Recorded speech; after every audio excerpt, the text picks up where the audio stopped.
Welcome, everyone, to our 2020 Fall Distinguished Lecture Series, jointly organized by Department of Religious Study and Religious Graduate Council, University of the West. My name is Miroz Sake, and I'm a chair of the Department of Religious Study. So each semester, our department hosts lecture series, as well as numerous talk by distinguished guest speaker. And we hope this lecture inspire dialogue among student, faculty from our department, as well as from other departments on campus and the wider community. And today, we are fortunate and also my great pleasure and honor to introduce our, once again, our distinguished guest speaker, Professor Dr. Luis Lancaster. And Dr. Lancaster is Emeritus Professor of the Department of East Asian Language at the University of California, Berkeley. And he taught there for 33 years. And in 1991, he helped with early formation of University of West and served as a president of the university from 2004 to 2006, and has continued to teach and support the university till today. Professor Lancaster has published over 75 articles, edited, authored numerous books, including Pragya Paramita and Related System, Buddhist Scripture, Early Chan in China and Tibet, Assimilation of Buddhism in Korea, and Korean Buddhist Canon, a descriptive catalog. And he founded the Electronic Culture Atlas Initiative to use the computer-based technology to map the spread of Buddhism from the remote past to present. He's currently working on various projects, such as the Electronic Culture Atlas Initiative, Atlas of Maritime Buddhism, and software development for the use of canonical texts. So today, the topic of today's lecture is detachment in Buddhist thought and living in the present age. And we will have a 15-minute question answer session after the talk. So please write any question you have in the chat box. I will put forward your question to Dr. Lancaster. So without further ado, please join me in welcoming Dr. Lancaster.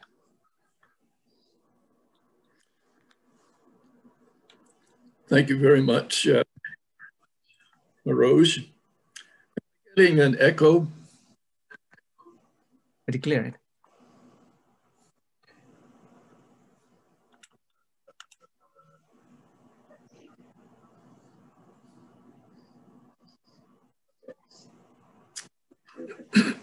How about now? Yeah, pretty good. I'm still hearing myself. No, you sound fine. We can hear you, Dr. Lancaster. Okay, good. Well, hello, everyone. Nice to be with you again.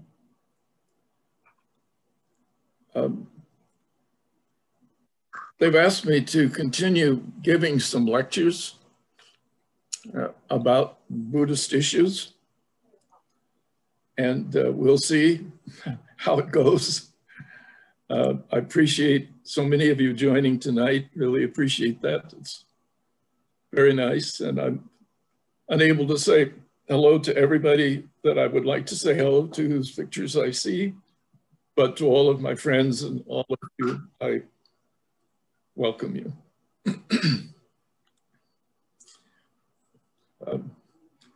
A surprisingly popular and meaningful documentary has captured the attention of millions of viewers. It has the unlikely title of My Octopus Teacher. It follows a researcher in South Africa who dived into the sea daily to observe the activities of a particular octopus. Sorry.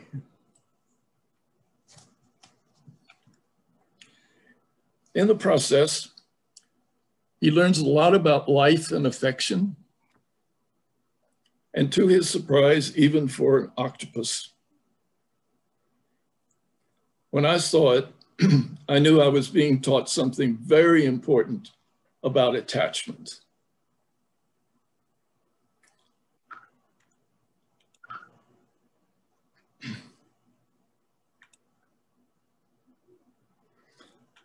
The great enemy of the octopus is a shark. And in the documentary, we are told that when she has no defense against an attack, except one action, and that is avoiding detection. So with her many arms that have suction cups, when the shark approaches, she grabs shells and objects around her and holds them as she rolls herself into a ball. The objects she has grabbed make her look like a clump of seashells. Well, it's a remarkable solution that works. The shark doesn't recognize her and swims away. What she has done is how I understand the Buddhist textual statements about attachments. We cover ourselves with attachments, and they may play a very significant role in our survival and our development at some period in our life. Such attachments are not shells, but they are things that we use to hold up to the world, to defend ourselves, to make ourselves look important or successful or worthy of attention. And we use them to hide any perceived weakness or flaw. Some are material attachments, houses, status in our work, cars, watches, clothes, success, wealth, PhD degrees. Just as the octopus teaches us, there is a time or a season for having some of these attachments.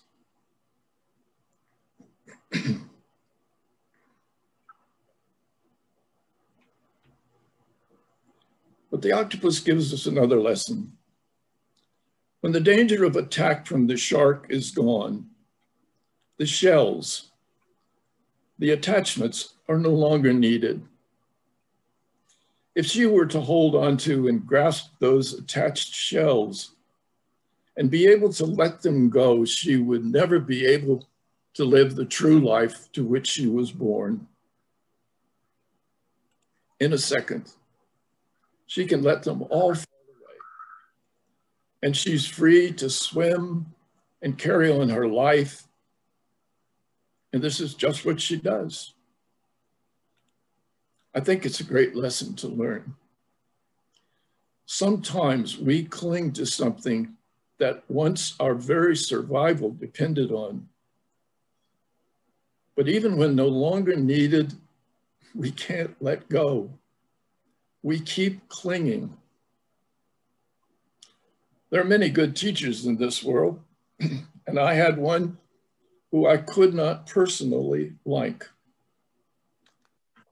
She was the mother of a good friend. And so I tried to relate to her for the sake of the friendship. My last visit with her was when she was 98. She lay in bed, unable to leave it without being carried. She was angry, focused on an old memory of what had happened one afternoon between herself and a friend when they were 16 years old, more than 8 decades ago. As she recounted her anger toward the other girl from that long ago event, I determined to try to make sure that I don't arrive at my deathbed with attachment of anger about things that don't matter anymore. My friend's mother, as flawed and sad as she was, gave me an important lesson. And I have tried to forgive her for her angers and abusive behavior and be thankful for her lesson. But it's difficult to do that. And it reminds me that I still cling to old memories and hurts and angers long after such feelings make my life safer or happier. I want to be like the octopus. Let these attachments drop in a second and just go on living with ease and unobstruction. Intellectually, I can see those actions that were once needed and helpful, but which over time have become inappropriate and harmful. If I live to be 98, I desperately hope I won't be reliving and reviewing painful events from my teenage or childhood years. However, it is difficult to let go of such attachments. And as a result, that keep us from this full experience of our present moments.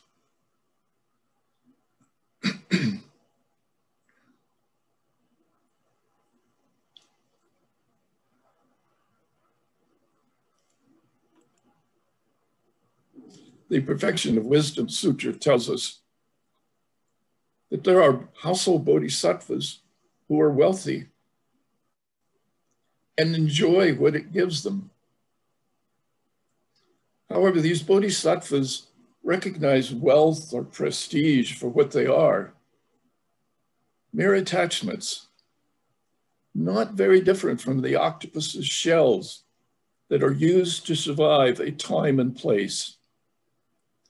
The bodhisattva, recognizing the nature of the attachments, does not cling to them and has the ability at the right moment to put them aside and live the fullness of life.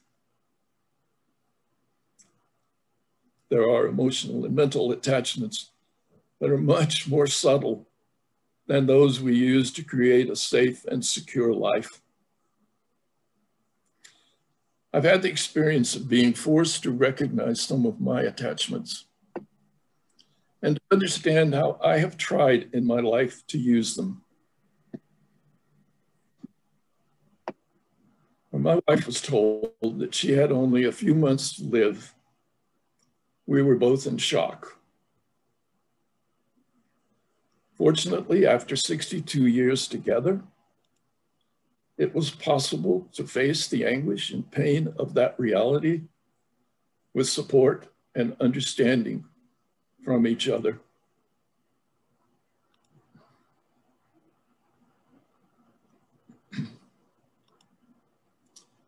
We made a promise that as we face the three great messengers of old age, illness, and death, we would always try to be honest with one another and not shield the other from knowledge of the situation. During those difficult months that followed, we had the opportunity to look back on our life together and openly talk about issues which in the past we had avoided or pushed to one side or had been in denial about, things we feared to bring into the open. One gift of such a dire situation was that we came without shame or blame to share fears and hopes and joys. We were both surprised to find out that many things we had done, thinking them to be necessary to secure the love of the other, were not needed, and even more crucial, had been detrimental to our lives. At one point, we came to a recognition that we had said to each other all that we wanted to say about our struggles and problems in the past. And we reached the moment when we could thank each other for what we had been given and received. It was impossible to just sit by her bed in those days. Sometimes when she could no longer be fully aware, hold her hand be in the moment. Words had become unimportant. During those moments, I began to see that my attachments that I thought made me worthy of her love, being a professor, publishing books, having recognition for my accomplishments, were just things that I had acquired, like the octopus, to cover me and hide my perceived defects. My wife was an artist and had her own attachments to recognition, acclaim, public displays in museums around the world. It may be sad to say that we had to wait 62 years to understand that our love for one another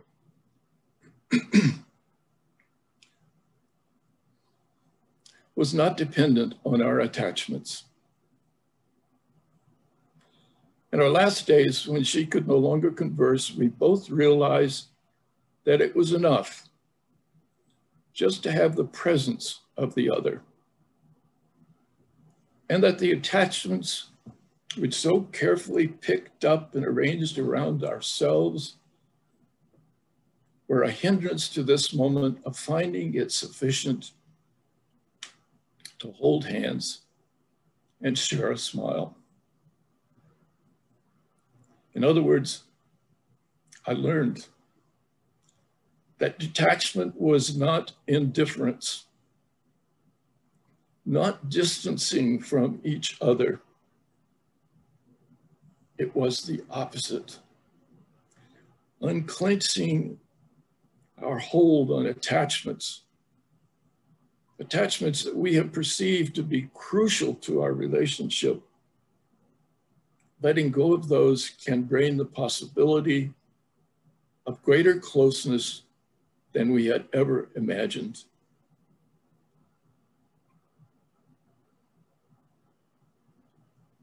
The Buddhist texts were right when they say, you need a raft to cross a stream, but it does not profit you to carry it with you as an attachment. My wife and I did not sit through those days and hours regretting our work, our contributions, but we did recognize that our feeling for each other no longer required those things. We could rejoice in what we had accomplished, in our children, in our grandchildren. But in the dark pre-dawn hours of sharing, we stripped all that away and had the great gift of being just ourselves, openly expressing our weaknesses, limitations, talents, achievements, and often breaking into laughter when we could express the sometimes absurd way in which we had clung to our attachments. I've often been asked whether Buddhists can be detached and still have closeness and affection for others.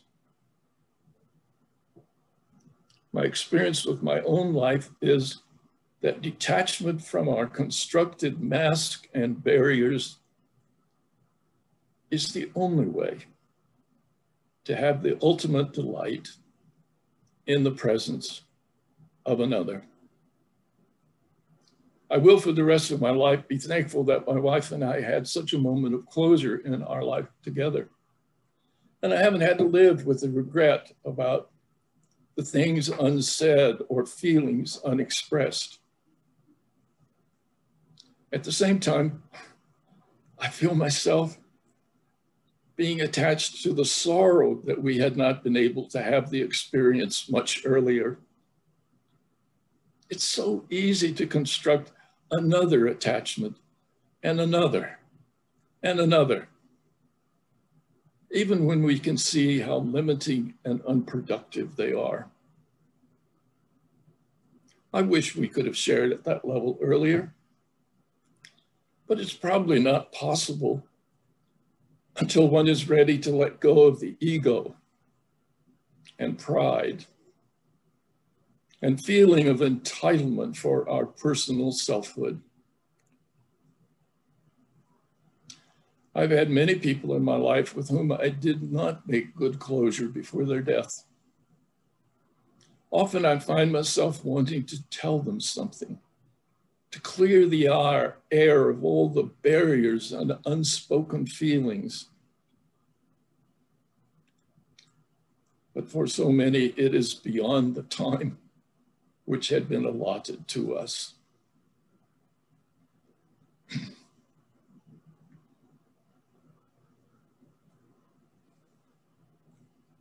There is a story of a disciple of the Buddha who just wanted to sit near the Buddha. He seemed to have no other ambition. Now, there are many variations on the story of Vakali. I'm going to retell it as I think it might have occurred.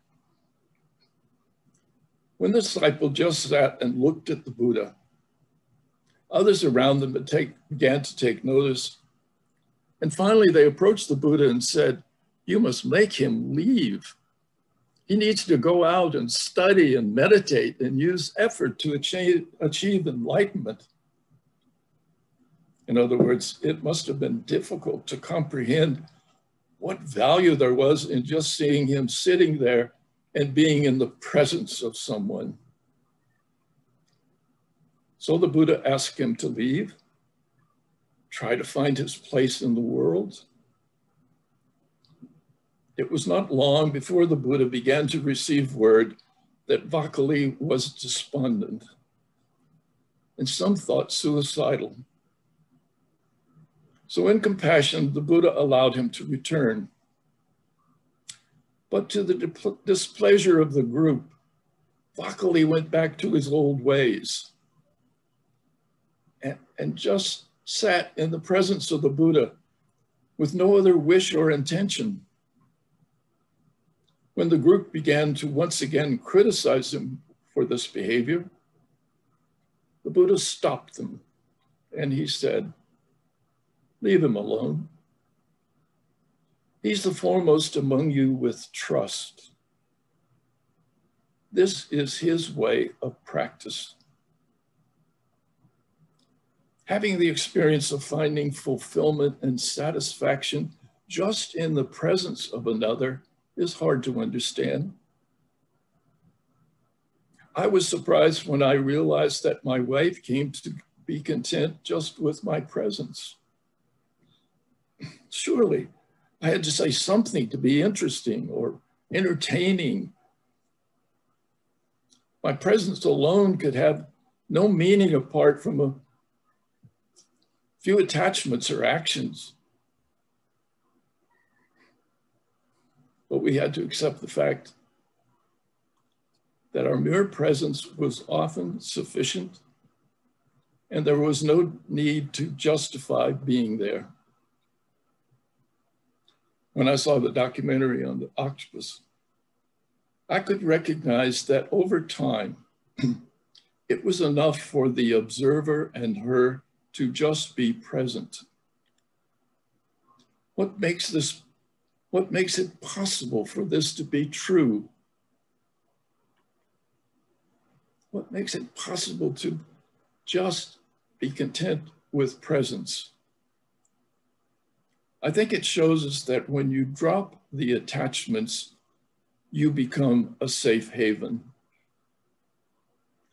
When one completely and without any other attachments trusts another, being in the presence of such trust is blissful and sufficient.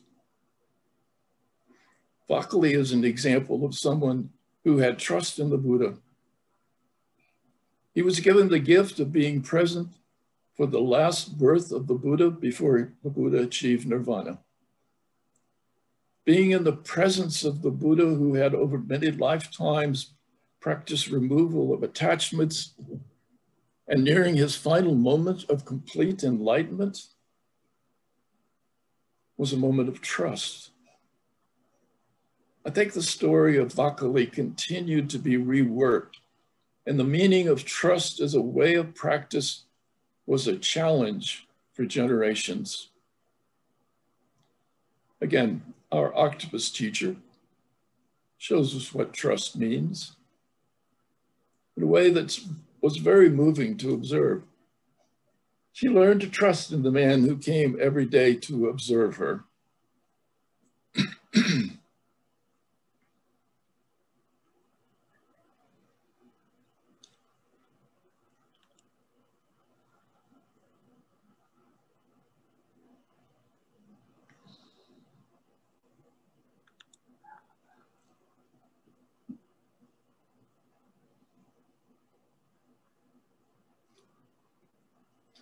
As the trust developed, she could reach out, take hold of a finger, or even rest against his body.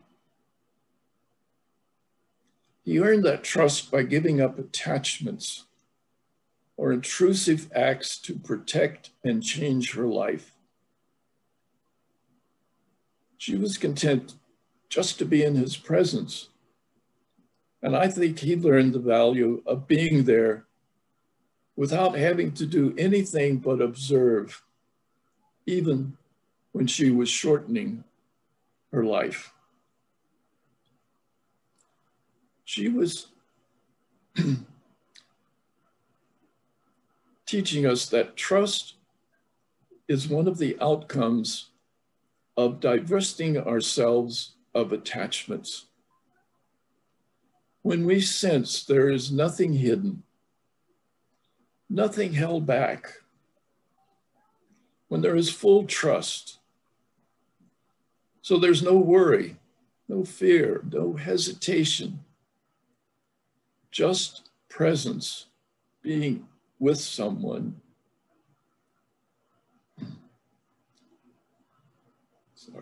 Can be sufficient.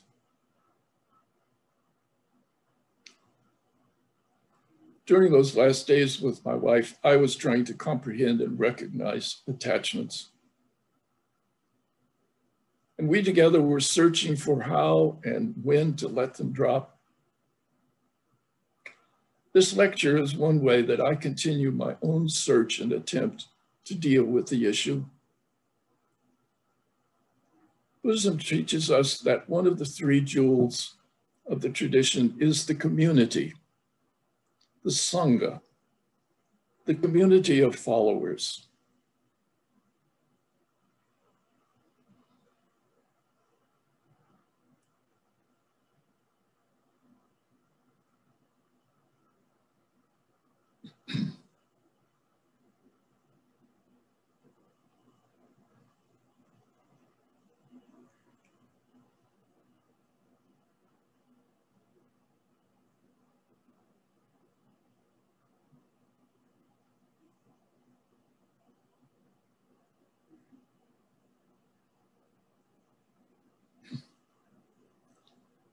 Venerable Dhammajoti gave a memorable lecture at the University of Hong Kong, in which he pointed out that in the years when the community was in the presence of the Buddha, there was no need for rules of conduct. The community was firmly based on trust. It was only when the trust within the group had broken down that it became necessary to impose controls and external governance. It seems to me that Buddhism is, in many ways, more a religion of trust than what is meant by our English word faith. I think the Buddha was saying that we don't always need the attachments of required practices to reach wisdom. Upaya, that is skill in teaching, whether for ourselves or for others, may be best expressed when we have detached from labels and titles. Just being in the presence of others who are trying to do the best they can, allowing others to explore and find their own path, may be the highest form of teaching. Children often teach us when there are times they just need to sit on our lap and be comforted by our presence and our acceptance of them, and at times our silence. We live in a time when trust is a fragile state, and we're not sure how to establish it. Perhaps the only way is first find trust in ourselves, and then share that trust with those around us, in our families and friends, and following that to look for it in our associations and interactions. Trust in ourselves comes when we give up our attachments we have outgrown and allow others to see us without barriers. In turn, we must learn to encourage trust between ourselves and those around us. Buddhist teaching about detachment has always been a difficult one for individuals to comprehend. Yet it is at the heart of the tradition. It is the act of opening ourselves to others. It is truly an act of compassion and loving kindness. Thank you very much.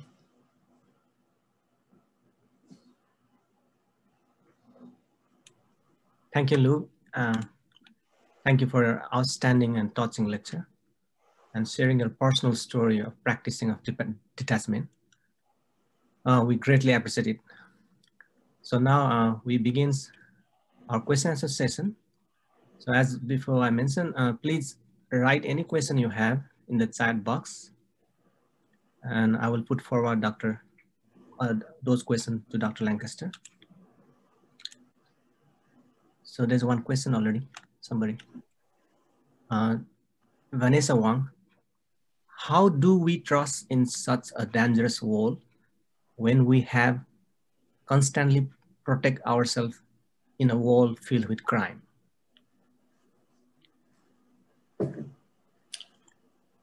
We have to be realistic. You cannot be naive. There are people who are not trustworthy. There are people who have their attachments and that's all they want to show us. So we don't know what's behind those attachments. So therefore, the first thing, as I said, for us all is this world in which we live, I need to first trust myself. Because if I don't trust myself, I'll never be able to trust anybody else. And if I don't know how to trust myself, how can I deal with life in a way which allows me to lay aside my attachments and just be open and free? Now, I have to tell you, when I was preparing for this lecture, I really worried about sharing this intimate, personal details about myself and my wife. And I thought, maybe I shouldn't do it. Maybe that's too personal. So I gave it to a few people and I said, be honest with me. Tell me, should I say this? They all said I should. And so I decided to trust all of you and remove my attachments of being the professor, the scholar, the great old man, Just get rid of all that. Just be in our presence with each other. And we can't do that if we've got those attachments. We just can't. So it's a good question. A second question, how do you define love in a marriage? This is from Pam. Well, I came to feel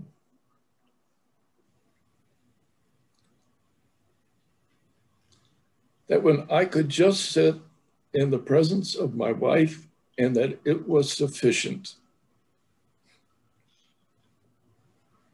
I didn't have to say anything. She didn't have to say anything. I feel that was the case with Vakali, with the Buddha.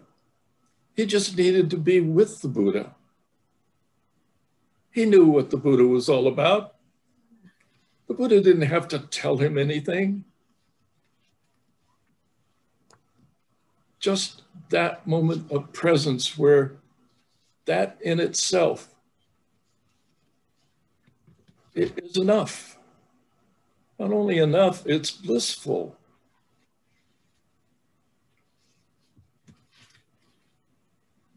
Okay. Interesting. Next question. Can you talk more about trusting ourselves?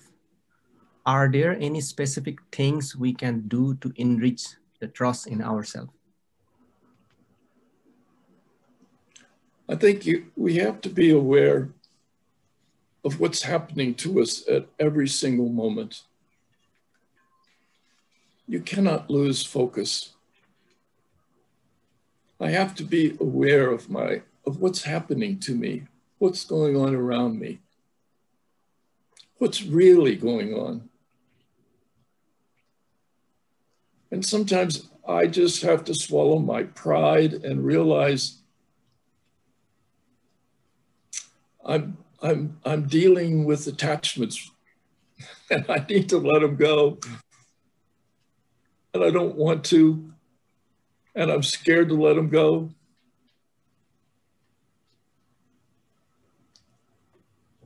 And as I said, there are times when every attachment is probably the right thing to do. There are times in life where we need to do those things. But we have to recognize them for what they are. They are not ourselves. They are the attachments to ourself. So trust for myself is when I can recognize that I can give up the attachments, maybe, I hope, and to the degree that I can give them up,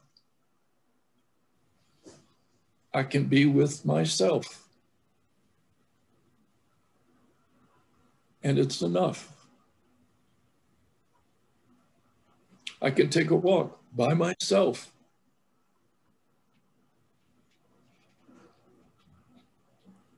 I don't need to be detached. I don't need to be surrounded by my attachments. I don't need to have people seeing me with my attachments and saying, isn't that nice or isn't that bad?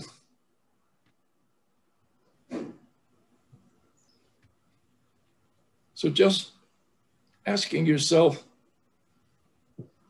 exactly what's going on with me right at this moment, that's trust. Can I allow myself to just think and be that way right this moment, right this moment? And if I can, then that's the beginning of trust in oneself. Thank you, Dr. Next question is about COVID-19. What do you think about COVID-19 pandemic? What kind of karma made this pandemic happen? Well, of course, you're asking questions which are beyond any of us, I think, to answer.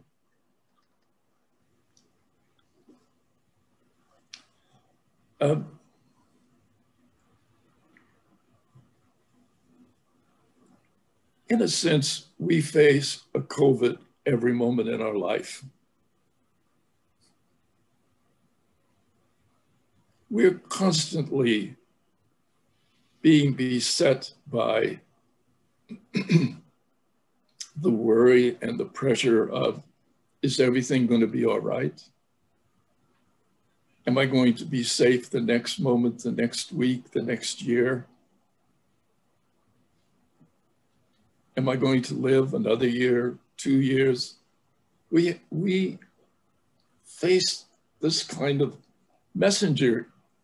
This is the great messenger of illness.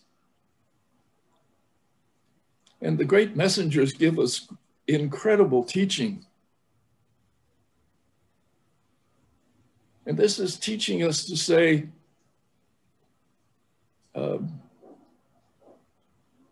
can you be aware that I do not always have control?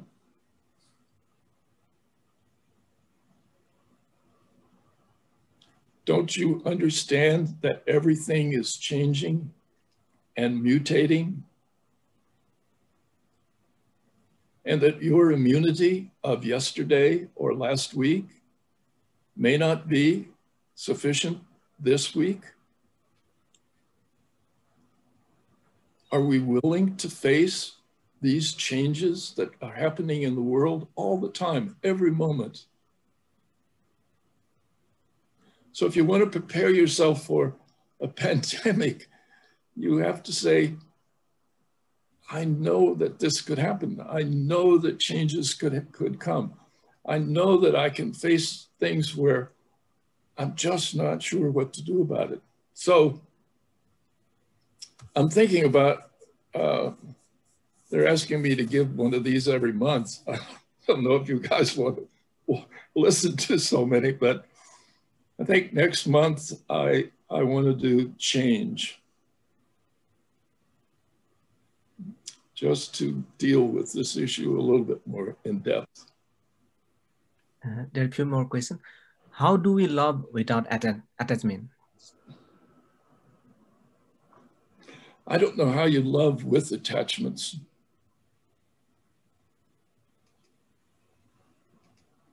I don't know what it is when I relate to somebody else with a bunch of attachments.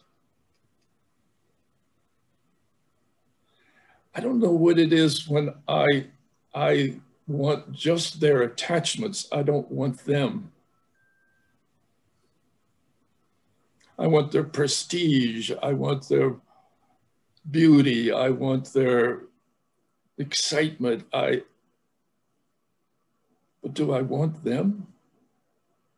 So people who talk about attachments in terms of, I know this is one of the meanings, that I am fondly attached to something.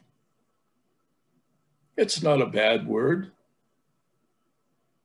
And it's not bad to have fond attachment. But the problem is, as I've said, we take something which at some time and some place is perfectly reasonable and appropriate, and then we can't let go of it when that moment has passed and something else is needed, but we can't respond to what else is needed because we're still clinging to what worked last time.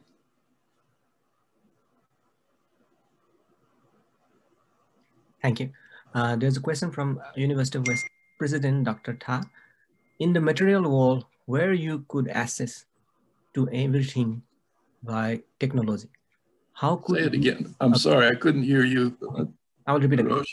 In this material world where you could access to everything via technology, how could we teach our children on detachment? How could we teach our children on detachment? Thank you. Thank you, President Tha.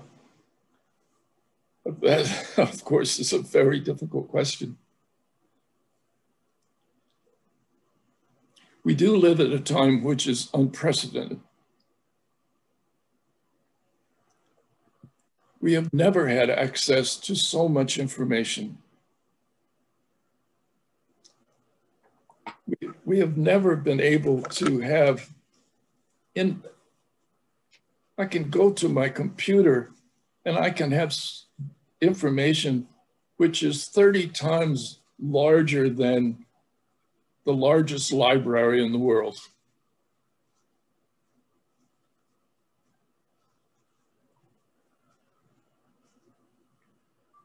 But data is one thing.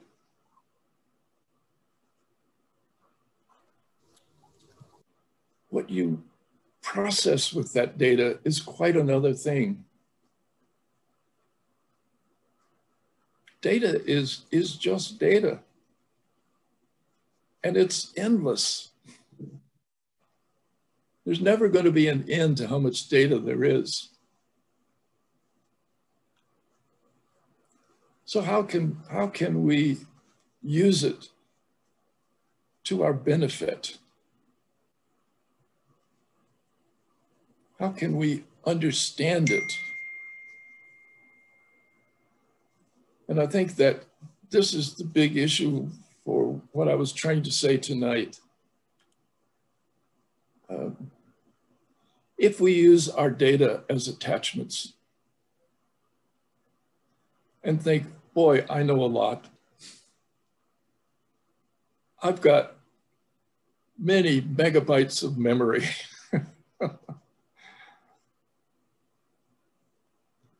If that's what it is, if it's an attachment, then there's going to come a moment where that attachment will be a problem for us.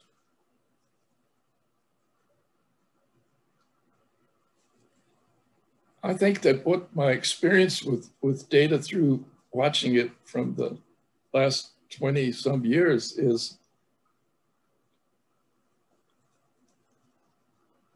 trying to be free with the data.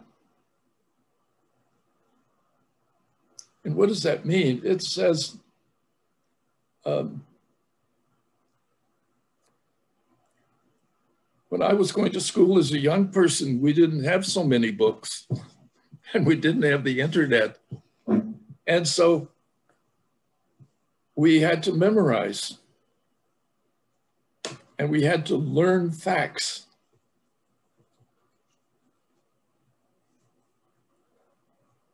But that doesn't really do me much good today. I can never memorize all the facts that are on the internet, never in many lifetimes. That's an attachment I have had to let go. I will never control all the data. So I have to be free. I have to be like that octopus, I think. I have to learn to figure out how can I swim in this ocean of data and do it freely without attachments and be part of it and to go with the flow of all this data. I have to reteach myself. I have to learn a new way of thinking. So when I start working on a project anymore, I try my best to slap my wrist and say, don't decide what you're looking for yet. Don't decide what you're going to say yet. Swim in it for a while.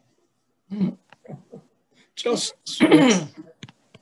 And don't be so worried about the etiquette of scholarship. You know, a lot of people grumble about Wikipedia, and I think it's just part of the data. Why not? Some of it's good, some of it is bad. That's true for all data. The best scholar in the world gives you some bad data, I guarantee it. 60 years later, the data they gave you will not hold up. So I don't know, President Ta, I just try to think about the fact that we have something which is new.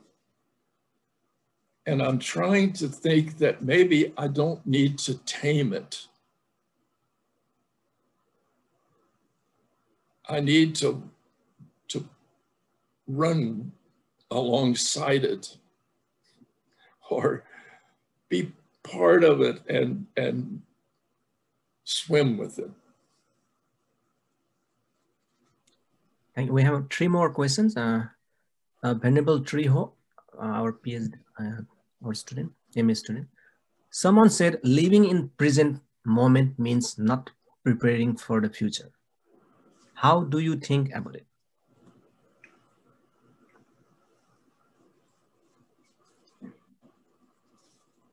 Well, number one,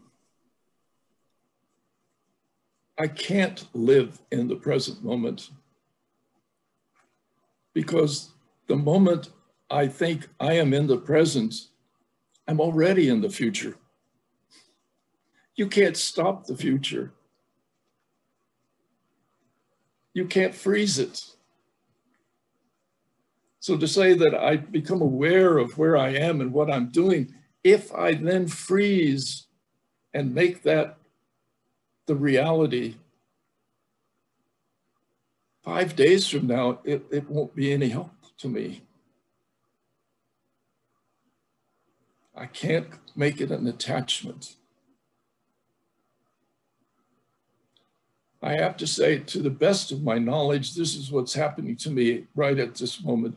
I'm talking to you and I'm looking at your pictures and you're all over the world and it's fantastic. And I'm utterly blown away by what is happening to me at this moment with you.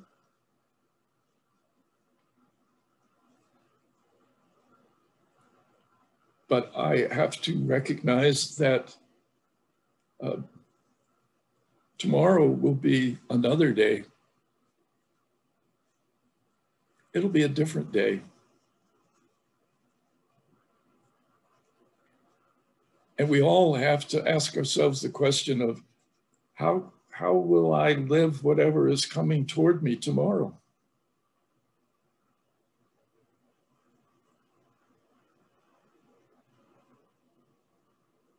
And mainly it's just to say, like with the 3 great messengers,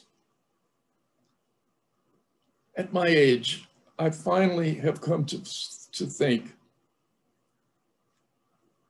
when they come to me, those 3, and they have come to me, illness, old age, and death, they've all come to me. I have to say, hello, you're here. I know you have a message for me. I know I'm learning something from this.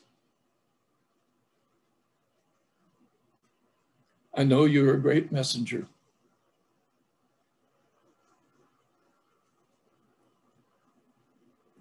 So I don't worry so much about the future because it's going to come. It already is coming. Now's the future. Now's the future. Nope, I missed it.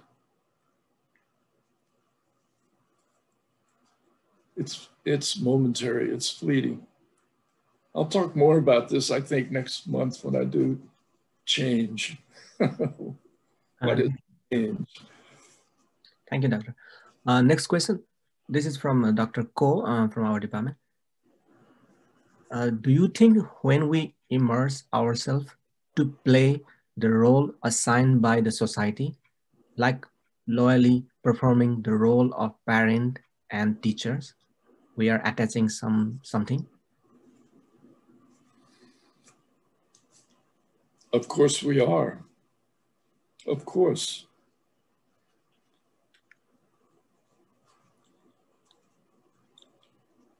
The issue is that the attachments, I do not want to tell you that all attachments all the time are bad. Nothing has a self-nature, and that includes attachments.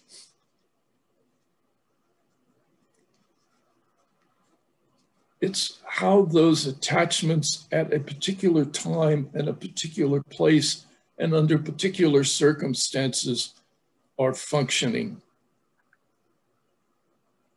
That's what's important. How they function for me. There was a time for me to go to school. There was a time for me to write a doctoral dissertation. And when I did it, as hard as it was and as difficult, I made it more difficult because I still had a lot of attachments, but there was a time for that. But I have to ask, as all of you, some of you are still where you think, where you still need to do certain things. Don't shortchange it. Don't shortchange it.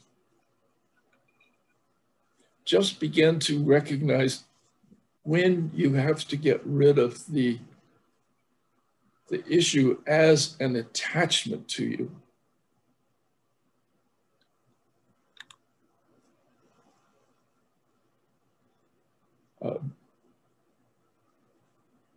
That's why I say I love the thought about the octopus swimming and just living life, living the life she was born to live.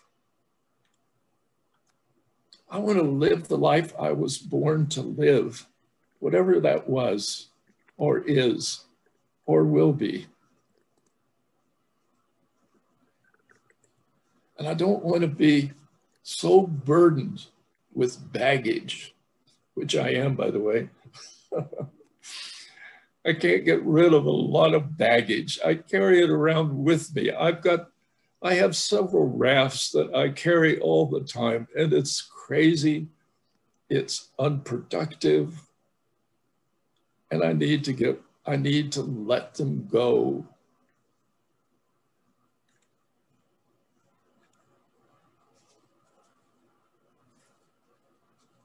I remember once Suzuki Roshi in San Francisco, he really showed great anger toward one of the students, and we were all shocked. And he rolled up a piece of paper and hit the student. It didn't hurt him, it was just a piece of paper. And he thumped the student with it. And we were all really shocked. And after it was over, I had tea with him, and he would turn around and he kind of smiled and he said, you know, there are times when people really need for me to be angry. And the anger was just an attachment for the moment because it was needed, and he could let it drop in a second. I was really impressed that he could show what looked like fierce anger. And I thought, oh my goodness, he's a Zen Roshi. How could he have anger? And I realized, of course he can have anger, but he can also let it drop. And that's really hard for me. If I get angry, as they say, pure anger is only 1/10 of a second. And after 1/10 of a second, anger is just a construct. But we can live and pout and review like my friend's mother until she was 98, something that happened to her when she was 16. That's toxic anger. So we have to learn when something may be just the way it is, something over which we have no control for that moment, But can we let it go? That's the big question. Last question. This is from one. Is being detached the same as being emotionally neutral?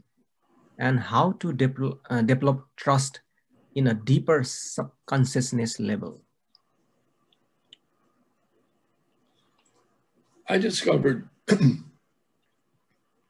that detaching myself from my attachments, particularly in the case of my wife, and that's why I shared that with you, that taught me a lot, that the hard time with her death.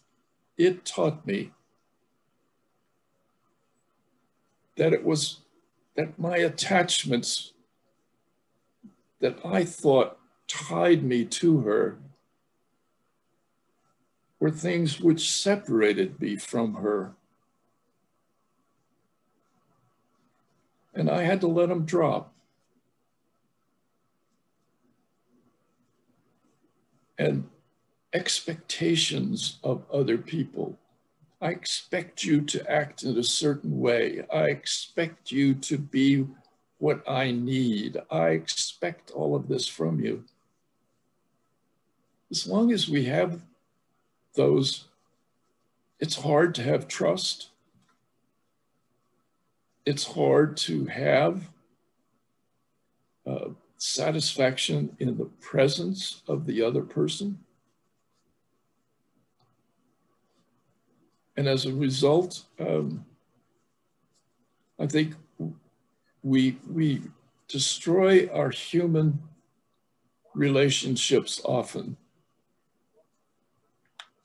And I can see that there is an intimacy which goes far beyond anything that I had previously thought when I let go of my attachments. I have plenty still left, don't worry. I'm going to be busy for whatever number of years are left to me in this life, because I got plenty of attachments. But I can see as I let those attachments go, and as I just try to be in the presence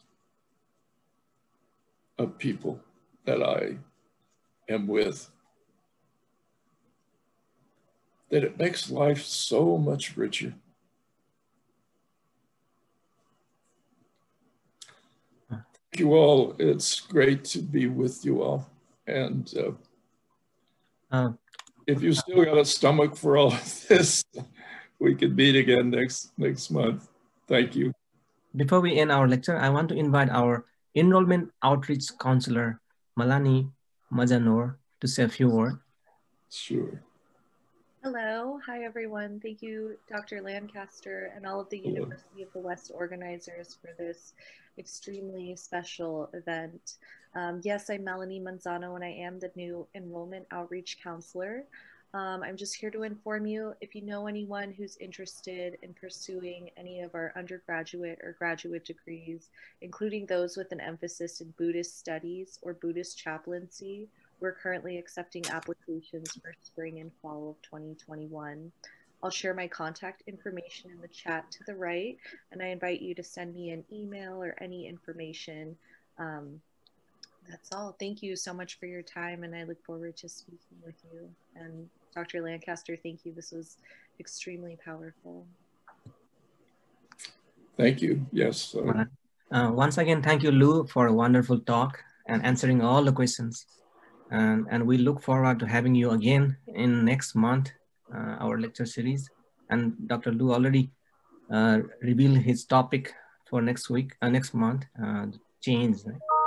And thank you all. We had 132 people sign in today. Thank you everyone for attending, and have a wonderful Thanksgiving, and have a good night. Thank you. Thank you all. Dr. Lancaster. Thank you so much. I learned a lot from you. Thank you. Thank you, Dr. Lancaster. Sure. This is a Thank great you. speech. Thank you, Dr. Lancaster.